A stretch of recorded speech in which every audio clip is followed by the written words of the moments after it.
Welcome to the Real News Network. I'm Paul Jay in Washington. In more than 20 cities on Saturday, thousands of people hit the streets saying, "We are all Greeks."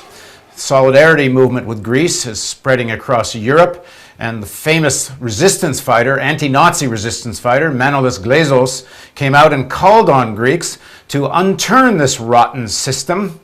Now joining us to talk about what's going on in terms of oppositional politics in Greece and to some extent Europe is Kostas Lapavitsas. He's a professor in economics at the University of London School of Oriental and African Studies, and he teaches political economy of finance. Thanks for joining us again, Kostas. It's a pleasure to be with you. So first of all, talk a little bit about the significance of Glezos, and is there emerging a united oppositional front of some kind? Manolis Glezos is a living institution in Greece. He's probably 90 now, and all Greeks know him. He has a long and illustrious history of social struggle against occupation forces and so on. In a sense, he embodies much of the Greek left and much of the spirit of the Greek people. So when Glezos takes certain initiatives and comes out with certain positions, you can rest assured that lots and lots of Greeks sit up and take notice or think that he speaks for them. So this is a very weighty voice. He's not in government, but this is a very weighty voice. Yeah, he's one of the, I guess he became well known during the Nazi occupation where he ripped down a Nazi flag, and that became a sort of spark for resistance. Well, yeah, I mean, that's the story, and I'm sure it's true. When Glezos was a young man at the time, together with a friend of his who I think sadly died not so long ago, one of the first few days when the Nazi flag went up the Acropolis, young men that they decided to creep up and bring it down and put the Greek flag up, and they did that, and that is considered to be a great symbolic act of resistance, really the first symbolic act of resistance, showing that the Greek people would not take Nazi occupation, and Glezos has become associated with that. It obviously took a lot of bravery to do that, because he wouldn't have fared very well had he been arrested for having committed this act. So talk a bit then what's happening in terms of the oppositional politics. I don't know whether Glezos is a unifying factor, but last time we discussed this in a previous interview, we were talking about that the opposition's very fractured and a lot of sectarian struggles going on. Is that changing at all? Not really. What has changed? What has become? What actually hasn't changed? The tendencies we could see 2-3 months ago are present. They're becoming bigger. In other words, people are looking to the left. People are looking to the left for a solution. They're not looking to the right. And I say this because it's a commonly expressed fear in Europe and elsewhere that should something happen, should some change happen, the Greeks will turn to the right and we will see the emergence of very conservative, even fascist forces.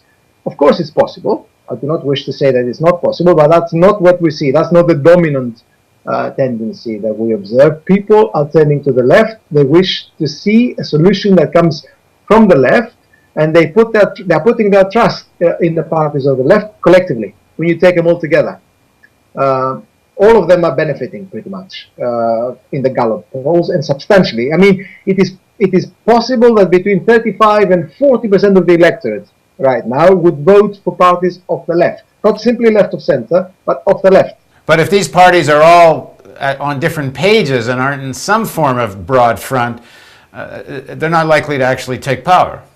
The problem with these parties, in my view, and that's just my view, is that they have failed to put across a coherent program to the Greek people about getting out of the crisis.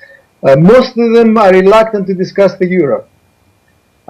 Their position on the debt is not as clear as it should have been. And debt and the euro, you see, are the two pivotal aspects of the crisis. Unless a clear political position is taken on these two issues, I don't believe that you can form a persuasive program that you can put to the Greek people. Obviously, these parties talk about the profound transformation that Greek society needs, and in that sense they have resonance among the people, and people turn to them. But in terms of resolving the immediate crisis, the thing that's actually ruining people's lives, they do not yet command sufficient confidence. It's a protest thing as much as anything else. People are protesting by turning to the left. They're not persuaded that the left has got a coherent program to take them out of this. If the left formed a program, yes, then we could talk about power. The issue of power is now emerging in Greece. A profound shift of political and social power. Maybe I can tell you a couple of things about this, just to show you the extent of it.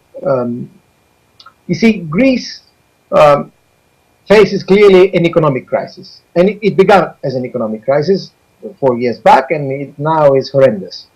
That's clear. But people must appreciate, people in the US and elsewhere must appreciate that, in a sense, this was only the beginning.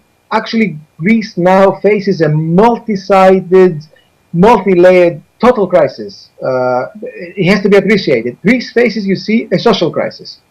Not only in the sense that there's poverty and hunger, that's clear, but in the deeper sense of not having a significant social presence that will lead the country to another future. The social layers that have run the country are bankrupt. They cannot plan another strategy. Greece has a political crisis.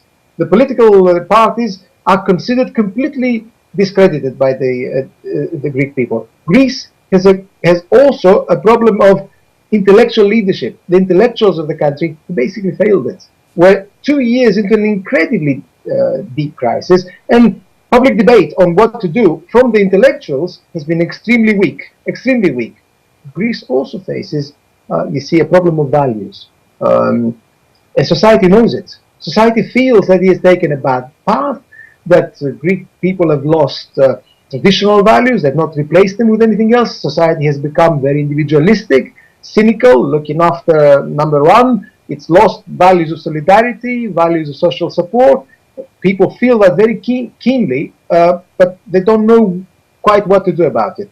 The left, any force really that wishes to take the country out of its predicament must provide answers across the board for all these problems. It's a major task in front of political forces. It's a task of basically restructuring the whole of society. That's what we've got in front of us increasingly. Thanks for joining us, Kostas. Pleasure. And thank you for joining us on the Real News Network.